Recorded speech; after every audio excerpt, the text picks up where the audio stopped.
Thanks for watching. Don't forget to like, comment, share and subscribe to Maulana Habibullah Ruhani Official.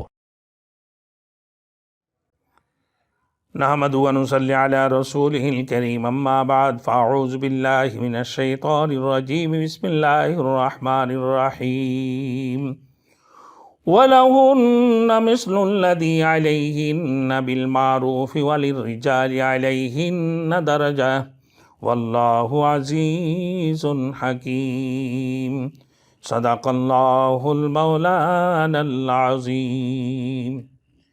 میرے محترم دوست بزرگ،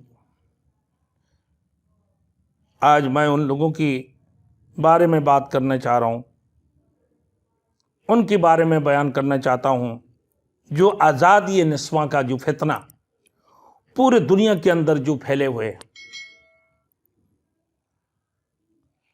آج کل مسلم ممالک میں بھی عورتیں احتجاج کر رہی ہوتی ہیں۔ جو میرے ماں اور بہنیں، سب سے پہلے نمبر میں یہ بات کرنا چاہتا ہوں کہ اسلام سے پہلے یہ ایک قسم کی فتنہ ہے۔ وہ فتنہ جو مغربی ممالک نے پورے دنیا کے اندر پھیلا دی ہے کہ عورتوں کی کوئی عزت نہیں ہے اسلام کے اندر، اور عورت اور مرد دونوں کے حقوق برابر ہے۔ اور اس قسم کی جو ہے نا باتیں کرتے ہوئے پھر عورتوں کو جو ہے آزادی نسواں کے اوپر ایک فتنہ قائم کر دی ہے، اور اس کی سدباب پورے دنیا کے اندر پھیلے ہوئے۔ جس عورت کی بارے میں اللہ رب العزت نے قرآن مجید میں فرمایا کہ عورتیں ستر ہے، اللہ نے ان کو اتنا بڑے رتبہ عطا فرمائی کہ وہ گھر کے ملکن ہیں اور وہ ملکہ ہے، اور مردوں کی ذمہ ہر قسم کی کام لگا دی، اس کی حقوق اور اس کی نفقہ جتنے بھی ہے تمام تر اخراجات اس کی مرد کی ذمہ میں ڈال دی ہے۔ پھر اللہ نے اتنے بڑی عزت بخشی۔ رسول مقبول صلی اللہ علیہ وسلم سے پہلے ایام جاہلیت میں کیا تھے؟ عورتوں کو اپنے گھریلو اشیاء سمجھتے تھے، ان کی کوئی عزت نہیں ہوا تھا، کوئی عزت نہیں ہوتے تھے ان کی۔ گھریلو استعمال کی اشیاء سے زیادہ عزت نہیں تھی ان کی۔ جانوروں کی طرح ان کے ساتھ سلوک کیا کرتے تھے، جانوروں کی طرح ان کو خرید و فروخت کیا کرتے تھے۔ نکاح میں کسی قسم کا ان کے اختیار نہیں تھی۔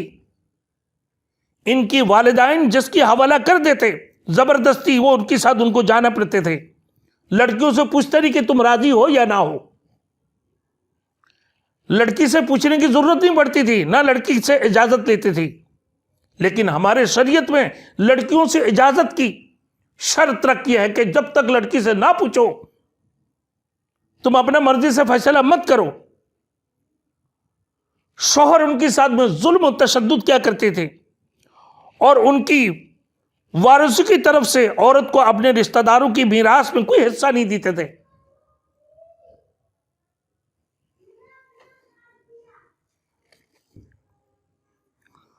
ان کی ملکیت کسی چیز پر نہیں تھی، بغیر اجازت کسی قسم کے تصرف کا اختیار نہ تھا۔ بعض ممالک میں عورت کو تو انسان ہونے کو بھی تسلیم نہیں کیا جاتا تھا، اور عورت کے لیے دین اور مذہب میں کوئی کسی قسم کا کوئی حصہ نہیں تھا۔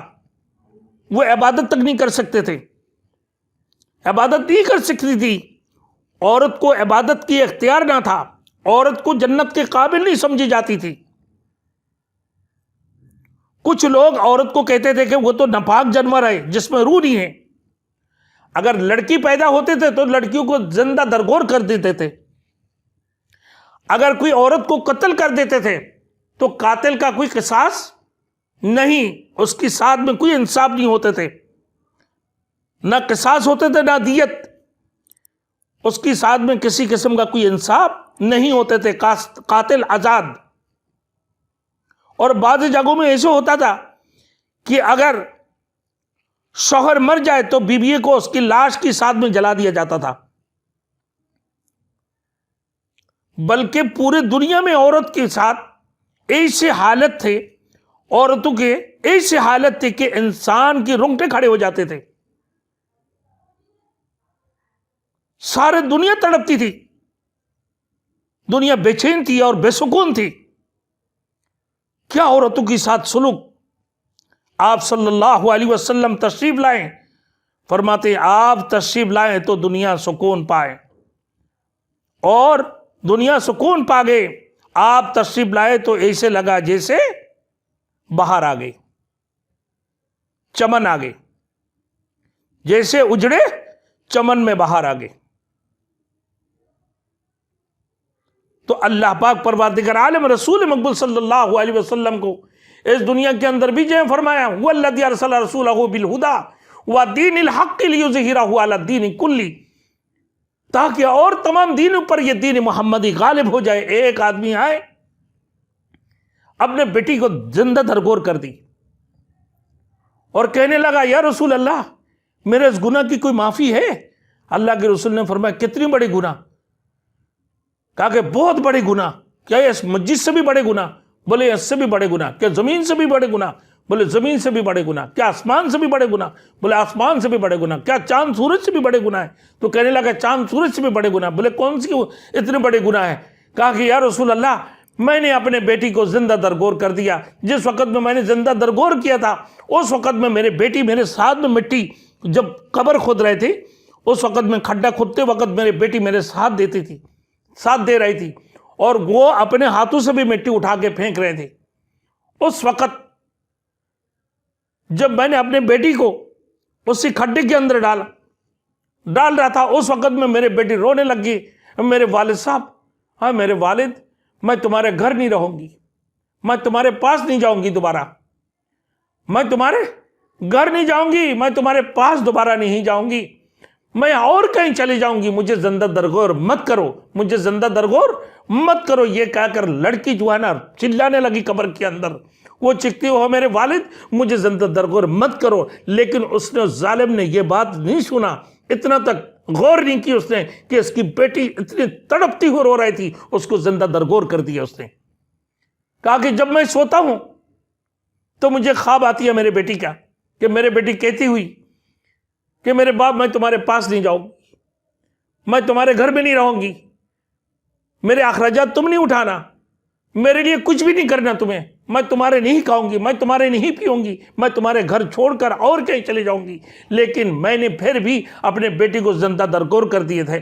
تو کیا میرے یہ گناہ معاف ہو سکتے ہیں؟ رسول مقبول صلی اللہ علیہ وسلم نے فرمایا جب تو کلمہ پڑھے گا اپنے سچے دلوں سے لا الہ الا اللہ محمد رسول اللہ واشہد ان لا الہ الا اللہ واشہد ان محمد عبدہ ورسولہ، جب تو پڑھے گا کہ میں گواہی دیتا ہوں اللہ کے سوا کوئی معبود نہیں ہے، اس کے ساتھ کوئی شریک نہیں ہے، محمد رسول اللہ صلی اللہ علیہ وسلم اللہ کے رسول اور اس کی بندے ہیں، جب تو یہ سچے دلوں سے اس کلمہ کو پڑھ لے گا تو اللہ رب العزت تیرے اس گناہ کو بھی معاف فرما دیں گے، تجھے بخشش عطا فرما دے گا.